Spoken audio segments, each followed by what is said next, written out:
Você acha que houve um tempo que isso era mais valorizado? Por exemplo, na época da ditadura, o cartunista era mais...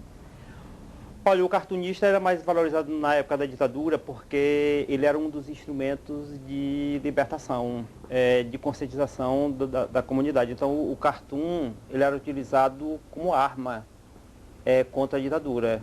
Então, o cartunista era muito mais valorizado. E mesmo porque naquela época, como o Pasquim era uma celebridade, o cartunista também era valorizado. Hoje, como nós não temos mais nenhum jornal de humor no Brasil, o humor também está um pouco em baixa.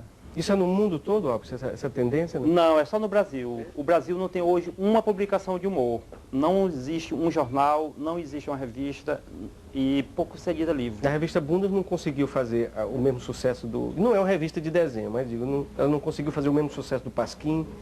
Olha, o Pasquim, o único jornal que nós temos aqui que publica desenhos é o Pasquim. Mas o Pasquim não é um jornal de humor, é um jornal de texto. E onde escrevem as pessoas mais mal-humoradas do Brasil estão lá. Milô? Então, Milô escreve no Pasquim? Não, escreve não, mas se você for olhar lá, está o Fausto Wolff, está o parceiro do Aldir Blanc. O Aldir Blanc, parceiro do João Bosco. Aí quando você termina de ler o Pasquim, você está com raiva do mundo e da vida. Então não é um jornal de humor, entendeu? Ele publica, e outra coisa, o Pasquim, ele publica um tipo de desenho que não contribui nada para a evolução do desenho. Mas isso não é uma condição paradoxal do humorista, não inerente, o mau humor? Olha, o mau humor agora só que a arte, como o próprio Ziraldo diz, e ele não aplica no Pasquim, o Ziraldo fala isso, a arte tem que dar esperança para você. Se você vê uma obra de arte e ela não te dá esperança, a obra de arte perde o sentido. O Chico Anísio, eu pergunto a ele, Chico, você lê os jornais hoje? Não está vendo a minha cara de boa, não. É verdade. Mas esse sentido da arte, aí você está respondendo ao que eu coloquei antes, que é importante. O chargista, o caricaturista, o desenho, é um artista. E a obra dele, tal qual a literatura, o cinema ou a fotografia, permite uma interpretação, né, bem ampla, bem vasta do que ele se expressou. Às vezes não é nem o que ele quis dizer, a pessoa já tem... E isso é que eu acho que está pouco valorizado, né? Olha, tem uma vertente no humor que não circula normalmente, que é o chamado desenho de humor, que é o desenho que eu faço. No próximo bloco, Albert Piauí fala da origem do Salão de Humor do Piauí e da convivência com grandes cartunistas.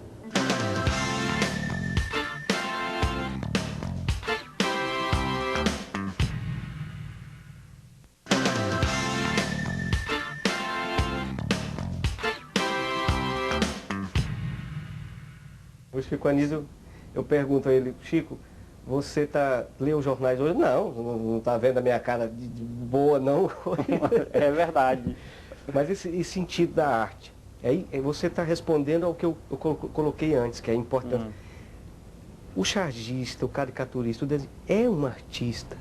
E a obra dele, tal qual a literatura, o cinema ou a fotografia, permite uma interpretação, né, bem ampla, bem vasta do que ele se expressou. Às vezes não é nem o que ele quis dizer, a pessoa já tem...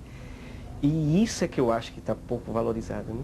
Olha, tem uma vertente no humor que não circula normalmente, que é o chamado desenho de humor, que é o desenho que eu faço.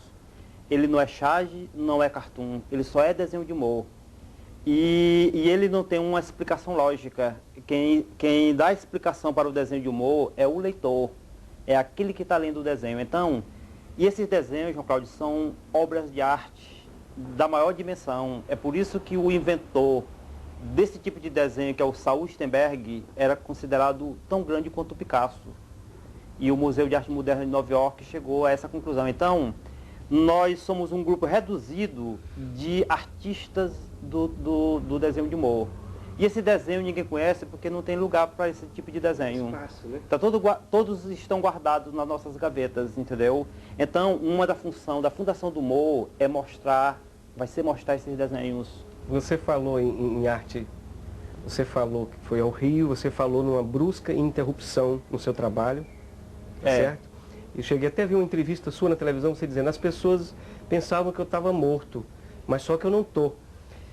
E falando da arte sequencial, que é justamente o continuismo, a continuidade da sequência de imagem, por que Albert, que artistas dessa proporção, dessa estatura, são impelidos, são quase que provocados a interromper a sua produção? O que acontece? Olha, primeiro diminuiu o espaço para o humor, o desenho de humor na imprensa brasileira, principalmente com o advento da informática. Porque se eles não publicavam nossos cartoons, mas nós éramos ilustradores nesses jornais, entendeu?